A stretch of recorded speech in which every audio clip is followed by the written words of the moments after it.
Për gjithë rezumen që bëre në detaj për gjithë vatrat aktive dhe këtë panoram që po na sjell nga vendngjarja me këto reaktivizim të vatrave dhe me 2 helikopterë që po ndërhyjnë nga ajri dhe gjithë sektorin që e mbulon një sektor shumë të rëndësishëm, duhet theksuar. Më ka bërë përshtypje ditën e djeshme një video që niste në grupin e redaksisë, ai takon disa zjarfikësve në territorin e Tiranës, pra në, mund themi, në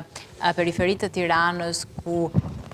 zjarfikësit po luftonin me zjarret e njëkohësisht ishin atë limitet e fundit edhe për të ruajtur jetën e tyre. Si është situata e atyre që punojnë të paktën për Tiranën, për këtë lloj lokacioni, për këto vatra që u ndezën, u aktivizuan dhe u shfaqën pa pritur në një kohë që ishte lura, ishte kruja, ishin disa lokacione në bashkitë ndryshme të vendit që kishin patur zjarre aktive. Dhe me sa duket në Tiranë u bë një betejë shumë e madhe dhe me mbulimin që ti ke bërë. Mund të më bësh një rezume për mbrëmjen e kaluar?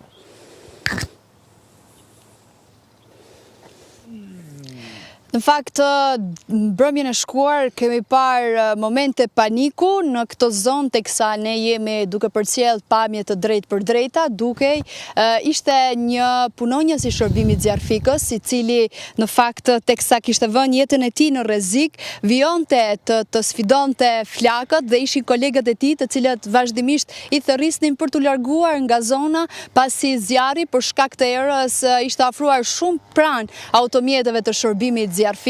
Në fakt vlen për të falenderuar puna e çdo punonjësi i cili në këtë situatë është përballë zjarreve, ku në fakt jo vetëm këtë vit, Alba, duke qenë se për shumë vite ka mbuluar situata të zonave të ndryshme ku janë përfshirë nga flakët, është pikërisht ai momenti një ditë më pas ku gjithçka qetësohet dhe ne teksa falenderojmë ata për punën e palodhur që bëjnë në terren krahas vështirësive, nga njëherë nga pamundësia e mjeteve që ato kanë, vërtet ata janë heronj në mes të flagëve që përpinë gjithçka, mes tymit të dendur dhe rrezikut që nuk fal, ata që ndrojnë dhe nuk tërhiqen kur zjarfikësit, heronj të heshtur të çdo dite, që me zemër të palëkundur përballen me zjarrin për të shpëtuar jetë, shtëpi, por edhe gjithçka që njerëzit kanë ndërtuar me mund e sakrificë për një jetë, me orë të pafundme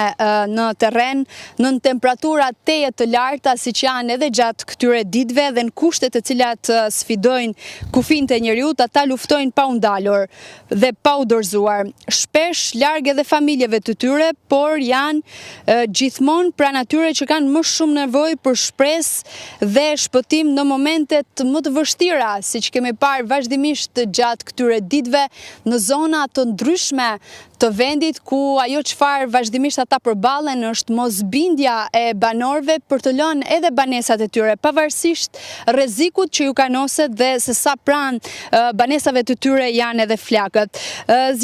Punonjësit e shërbimit zjarfikës nuk kërkojnë në fakt duar trokitje as lavdi, por çdo hap i tyre drejt flagëve është një akt i pastër guximi dhe çdo ndërhyrje është një betejë e fituar me jetën.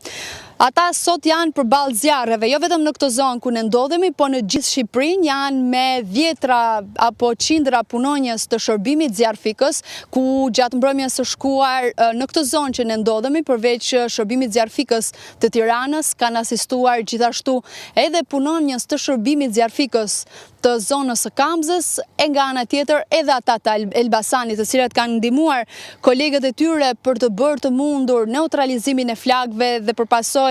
dhe me qëllim që ditën e sotme dhe gjatë mbrëmjes së shkuar deri në të gdhirë të ditës së sotme, ku kanë vënë edhe situatën nën kontroll. Dhe siç e theksova, çdo ndërhyrje është një betejë fituar me jetën nga ana e tyre. E qartë. Dhe ata meritojnë mirënjohjen më të thellë njerëzore për çdo jetë që mbrojnë dhe për çdo flak që sfidojnë pa frikë.